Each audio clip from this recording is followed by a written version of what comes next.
Hello and welcome to Look East. In the programme tonight, celebrating 50 years of Milton Keynes, but can the town meet the challenges of the next 50? We have to have a proactive approach about how we make sure that our services are good today, but also how we're delivering growth and the agenda and investing in infrastructure for the future.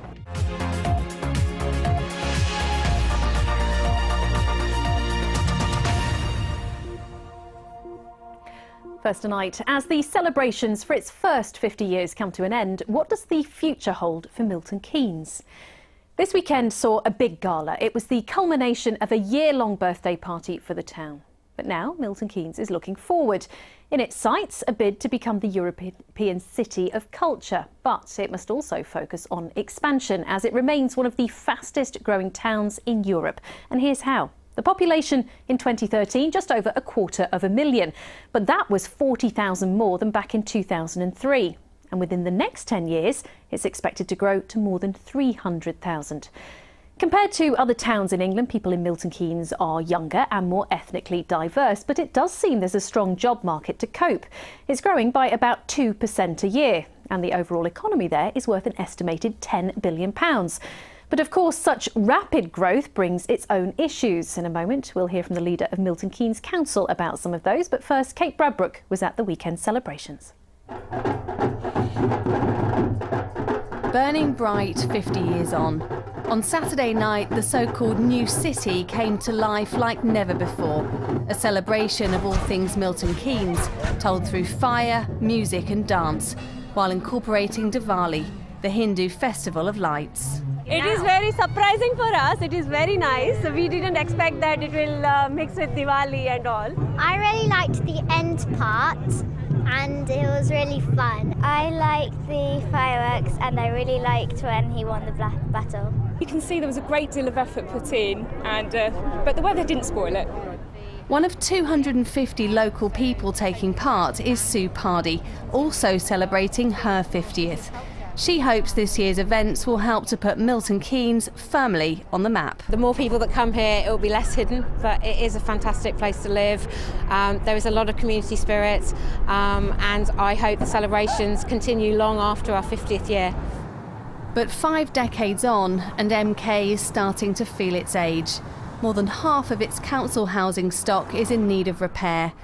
As one of the fastest growing towns in Europe, there's increasing demand on its infrastructure. And while new housing is being built, it's the original vision that Milton Keynes is famous for. One of the great things about Milton Keynes architecture is that there's plenty of space, and I think we wanted to celebrate the really distinct landscape. A city that was built for the future, like Milton Keynes is, has allowed us to really play in this environment. This event is the finale of a year of celebrations to mark Milton Keynes' 50th birthday, and it also marks the start of its bid to become European Capital of Culture. It's always been slightly quirky, and actually by doing things like this, we shine a different light on the city and people think about it differently, and that's the ambition for Capital of Culture, that it is going to make people think about Milton Keynes in a different way. The judges will look at it. It would be the first new town to be shortlisted, let alone win. From a spark of an idea to a vibrant new town with more than 250,000 people, Milton Keynes has come a long way, earning its place alongside more established towns and cities. Kate Bradbrook, BBC Look East. Well, the growth of Milton Keynes has been built on its success in attracting and nurturing employers. Good communication links, attractive terms, they've all led to the arrival of household names as well as smaller companies and start-ups. A total of around 12,000 active businesses. And keeping the business sector buoyant will be key to the future. Here's Mike Cartwright.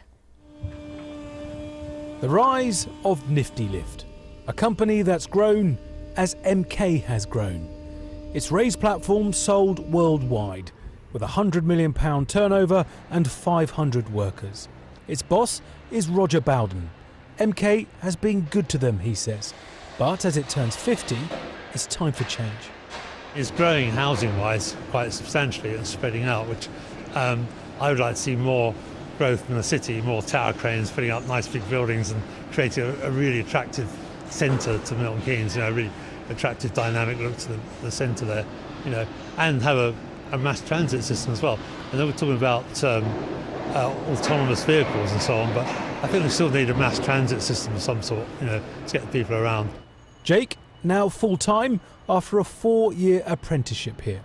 Age 22, he's just bought his first house. There's a lot more job opportunities now than when I first started working. I started at Tesco's when I first, and now I'm just finished my apprenticeship and a qualified engineer. How's that feel? Yeah, brilliant, really good, I love it.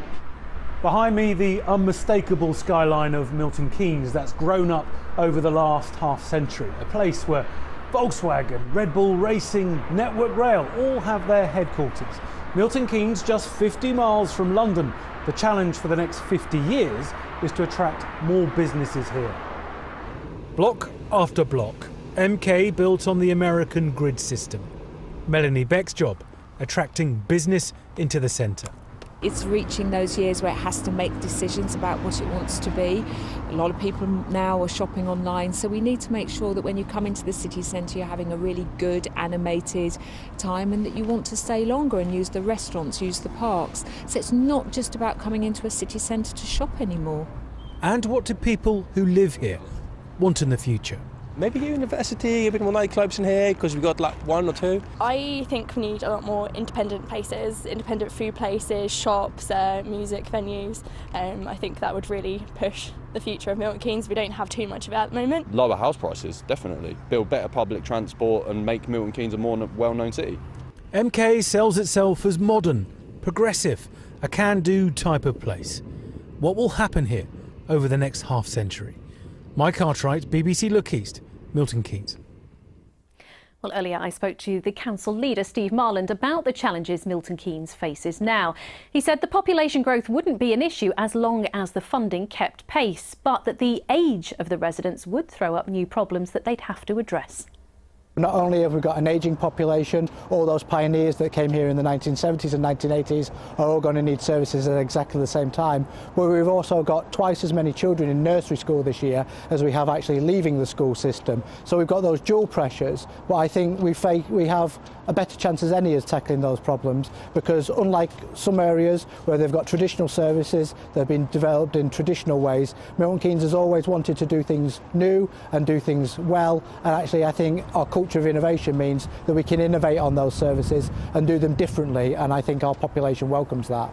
Well, let's take a look at some of those services. When Milton Keynes was designed, it was designed as a low-rise town. Now, in order to home all of these extra people, what do you think the plan should be? Should it be to go upwards or outwards? I don't think it's a case of either or. We've got the business neighbourhood plan in the city centre that makes quite clear that we're not afraid of going upwards, but we do also need to go outwards. But how do you think going upwards might affect the character of the town? I think people do expect Milton Keynes to be low rise and low density, but I think as part of the MK Futures 2050 vision that we did 18 months ago, people do acknowledge that if we want green space where people are able to live out in the suburbs of Milton Keynes, that means we have to take more difficult choices around the city centre.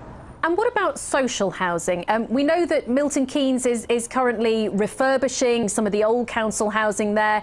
Is that a lesson that you think you've learnt from for the future in the way that you build things?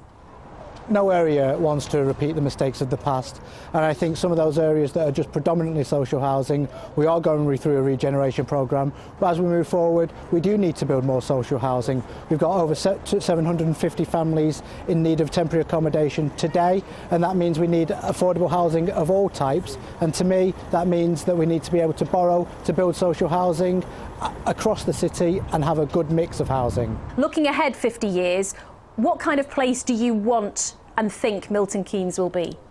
What I would like to see is Milton Keynes change and adapt to make sure we carry on getting the jobs and the growth in the city, people have affordable housing, that we have a healthy population, but also the fact that actually we want to make sure that we protect what's special about Milton Keynes, the green space in Milton Keynes, the grid road, the character we have in Milton Keynes, and I think there is no real difference between those two things. We just have to be really careful about how we approach them.